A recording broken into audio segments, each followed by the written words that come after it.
Hi, I'm Julia, and I'll be discussing the two visual pathways of the brain and how damage to these pathways can result in various neurological disorders, such as hemianopia and blind sight.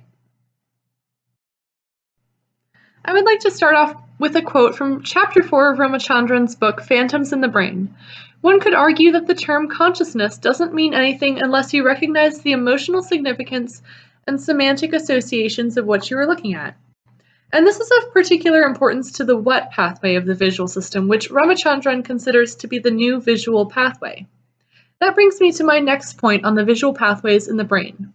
So we have the old pathway, which is the where pathway, which Ramachandran discusses as being important for orienting behavior. This begins in the retina, travels through the superior colliculus to the pulvinar and the thalamus, and then to the posterior parietal cortex. The new pathway, on the other hand, is more of the what and the how pathway. It's where a majority of the 30 visual areas are contained, and it's mainly responsible for recognizing objects and attaching emotional significance to things. This pathway begins in the retina, travels through the lateral geniculate nucleus, the primary visual cortex, and then splits off into two pathways, either the what or the how pathway. Now I'd like to discuss what happens when there is damage to these pathways, particularly in the primary visual cortex.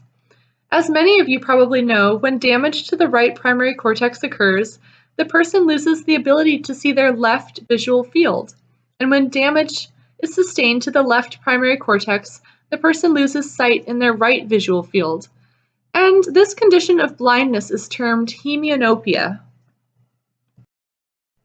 When Dr. Larry Weisskranz encountered a patient, DB, he found that this patient was completely blind to the left side of his world, even though he could see out of both eyes. The patient had had surgery to remove an abnormal clump of blood vessels from his right primary visual cortex, and this left him with damage in area V1. What Dr. Weisskranz found so fascinating about this patient was his ability to accurately point to markers in his left visual field, even though he claimed he could not see them. And you can see his accuracy in this graph. This showed that while DB's what pathway was not functioning because he was unable to name the object and rotation of the object he was looking at, his where pathway was still clearly and maybe unconsciously at work. Dr. Weisskranz named this strange phenomena blind sight and went on to diagnose others with it. Blind sight has been thoroughly studied and tested, but I was particularly interested in learning more about how damage to parts of the where pathway, or the old pathway, would affect this unconscious vision. I read a lot of different articles on hemianopia and blind sight, and found this study by Bertini and colleagues that was just done a few months ago. In this study, 12 subjects with damage to their right visual field, some with lesions in the pulvinar and some without, were tested in a series of fear response tasks in two separate conditions.